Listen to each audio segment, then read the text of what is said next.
Good morning, good afternoon, good evening, whatever time it is for you. Right now for me, it's a beautiful sunny day, and beautiful sunny days call for video games.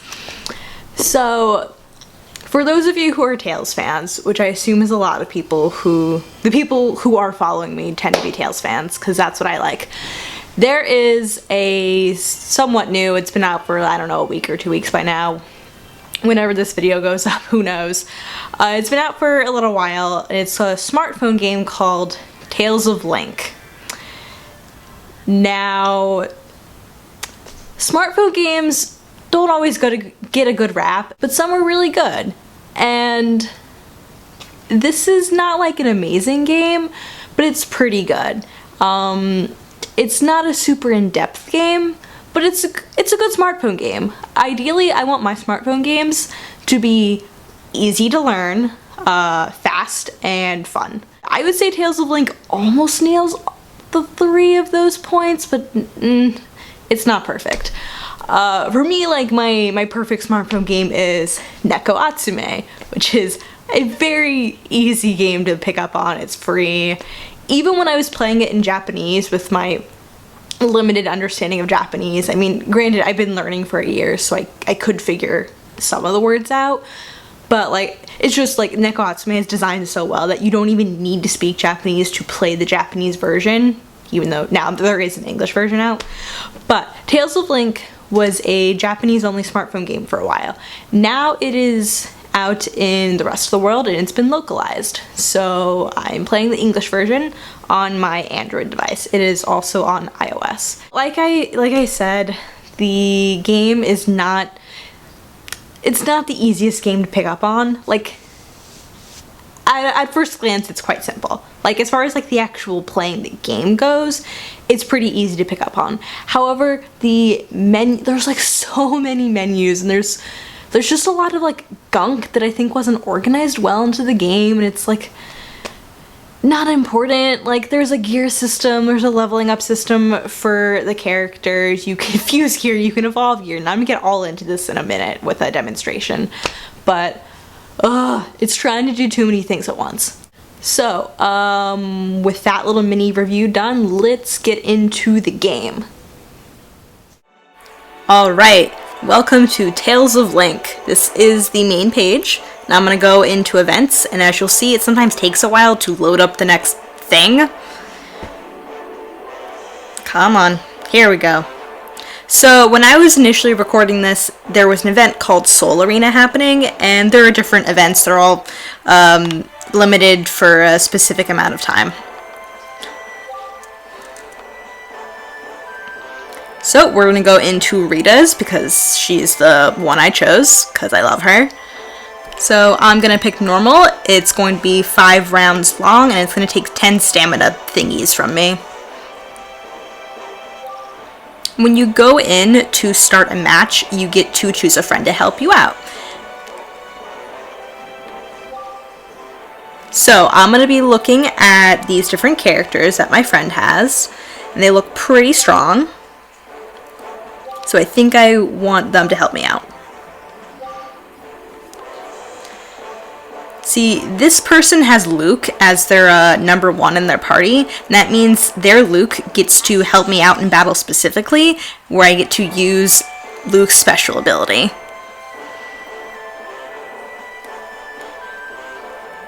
This screen sometimes takes a while as well. Okay, so there are a lot of things happening on this screen. But you'll notice of my 9 characters that I get to work with, they each have a specific shape under them. So it's circles, squares, triangles, stars, and you don't see this right now, but there are also hearts. And hearts are the only ones that heal you. All the others are for attacking. So we're going to select a monster. And to attack, you want to do a little matching game. So I'm going to do these 2 stars right now, because this enemy's kind of weak. So you'll notice that the 2 characters that replaced my 2 stars were 2 squares, because that was what was in the lineup, which you can see in the top left corner. See, now I got my other square. Now coming up next are the 2 hearts and a circle. To deal the most damage, you want to line up characters of the same shape. And I have a ton of squares, so I'm going to do that now. And you see there's a multiplier for each one, so it gets stronger and stronger.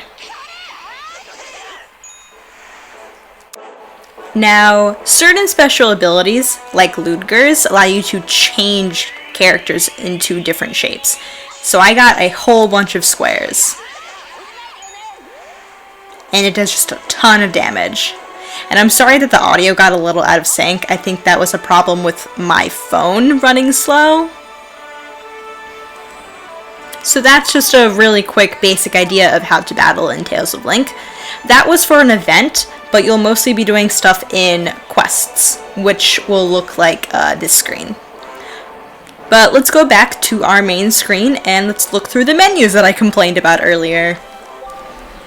So this is our party stuff. It's very long. There's also gear.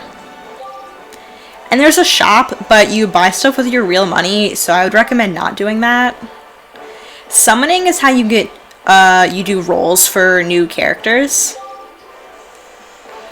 And then lastly, there's the friend menu. This menu is pretty self-explanatory.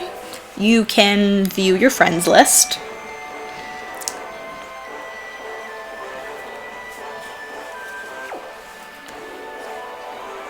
You can also search for friends by inputting their ID. This is also where you find your ID to give to friends. Let's take a quick look at the party menu. So firstly, you can arrange your party and your gear. You can have multiple parties. You'll choose which one you want to battle with for that fight. You can also set up your guardians, which I will get into in a little bit. So at first glance, there's an overwhelming amount of information on this screen, and you can get even more.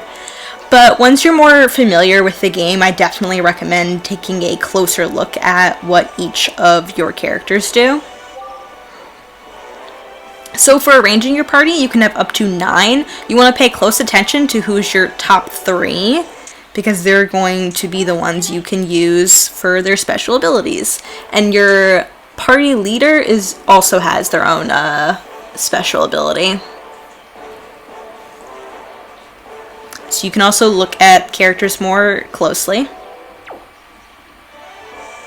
Now let's go back and take a closer look at the guardians, which you can get from the summon screen. Your guardians are guardians. They're really just supporting members.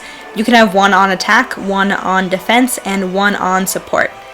You cannot have multiple on attack, multiple on defense, or multiple on support.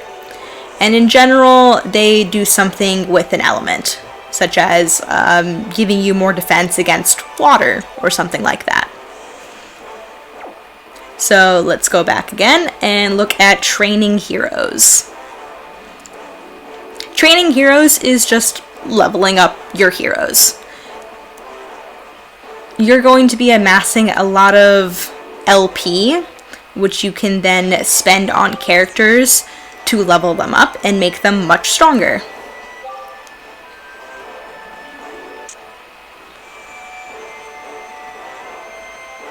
So pretty obvious, the plus adds a level, the minus takes away a level that you put in. So now Philia went up 1 level and she is a little bit stronger. You can also select gear for each character individually here. Another way of doing that is in the Arrange Party Gear area. See, there's a gear up. So then it just saves time. You can select gear for a whole bunch of people. If you have too many heroes, you can release them and get LP in exchange for that. There's also items you can use to increase the stats for characters. I don't have any here because I used them all. There are a few other things in the party menu. that I'm not going to get into, but just to note, Limit Break lets you raise the level cap on your characters, so take a look at it. Let's look at our gear now, and you will be getting a lot of it, more than you know what to do with, which you can then use in the Fuse gear, where you essentially take a bunch of pieces of gear, throw them at one piece of gear to make that one piece stronger. There isn't really a tutorial in the game that I could find that explained the best techniques for fusing gear, so I'd recommend just looking at items, fusing things together, see what happens. You're gonna get so much gear anyway that if you make some mistakes, it doesn't really matter. Like, I have more gear than I know what to do with right now. But I will go on the record and say that I think this gear fusion stuff is needlessly complicated and could have been totally unneeded in the game had they designed it differently. I do wish Tales of Link, for the non-battle things, just had less stuff. There are way too many menus. The gear stuff is, like, out of control. And you can see this sometimes in other, like, mainstay Tales games, like the fusion system in Tales of Zestiria was also out of control. But we're just going to pick something to show you that it helps level up my piece of armor. And you do want to do this to strengthen your weapons and your armor so that you do better in battles. There's some other gear stuff, like evolving gear. I don't have anything to evolve right now.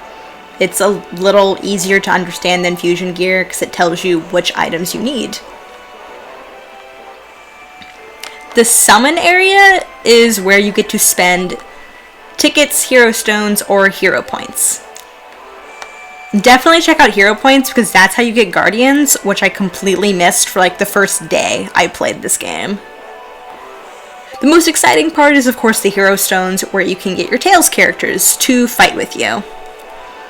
There are usually a few different events going on where you can get specific ones, but definitely check out the beginner summon because it will give you one 5-star character, which you definitely want because they're generally way stronger.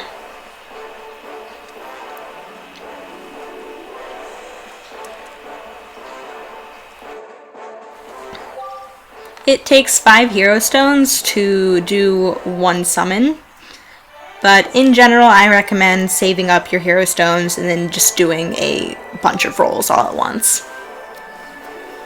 And when you first start the game, definitely check out the beginner summon. It's a huge help.